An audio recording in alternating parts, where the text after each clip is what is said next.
ఇప్పుడు కాంగ్రెస్ పాలన ఎలా అనిపిస్తుంది మీకు? కాంగ్రెస్ వలన బాగానే ఉంది కానీ కాకపోతే 2 నెలల్లో చేయమంటే ఎటుకెళ్ళి చేస్తారు ఆయన మాత్రం. ఒక సంవత్సరం అయితే తెలిసిపోతుంది. అంటే రేవంత్ రెడ్డి గారు చెప్పిన మాట ఏంటంటే 100 రోజుల్లో మీకు 6 గ్యారెంటీలు పూర్తి చేసి చూపిస్తానని చెప్పేసి అన్నారు. అన్నాడు కానీ దానికోసం కాలేదు ఇంకా. ఆ, ఇప్పుడు ప్రజలు ఏమంటున్నారంటే అవి ఇంకా కాలేదు అని చెప్పేసి వాళ్ళు బాధపడుతున్నారు. దానిపైన మీరు ఏమైనా చెప్తారా? ఏది 100 రోజుల్లో కంప్లీట్ చేస్తా అన్నారు కదా, కాకపోవడం వల్ల ప్రజలు అయితే అయినప్పుడు ఆ, ఇంకా టైం ఉంది కదా, ఆ టైంలో కాకపోయా అనుకో అది వేరే ఉంటుంది. ఇప్పుడు చేయలే కదా, కాలే చేస్తున్నాడు ఇంకా కొన్ని అవుతుంది కాదు తెలియదు అట్లా.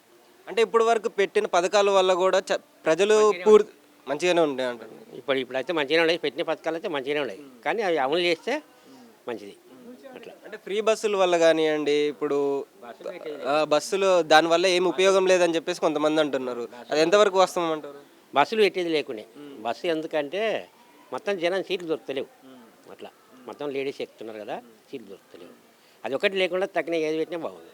అంటే ఆ లేడీస్కి కూడా ఇవ్వాల్సిన రెస్పెక్ట్ ఇవ్వట్లేదని చెప్పేసి అంటున్నారు. వాళ్ళకి సీట్లు కానివ్వండి ఎక్కువ లేవని చెప్పేసి అంటున్నారు. దానివల్ల మేము ఇబ్బంది ఫేస్ చేస్తున్నామని స్త్రీలు అంటున్నారు. అదే అట్లా.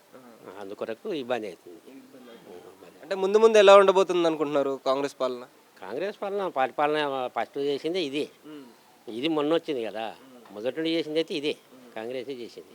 డ్యాములు కట్టకం కానీ అవి కానీ ఇదే చేసింది. అదే మొన్న వచ్చింది. 10 ఏళ్ళు పరిపాలన చేసింది అంతే. ఫస్ట్ మొదటైతే ఇదే ఎక్కువ చేసింది కదా మళ్ళీ అట్లా.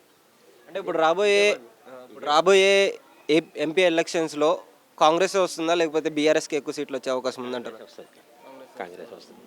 కాంగ్రెస్ గ్యారంటీ. ఎందుకంటే కొన్ని అమలు ఇచ్చారు కాబట్టి భరోసా ఉంది.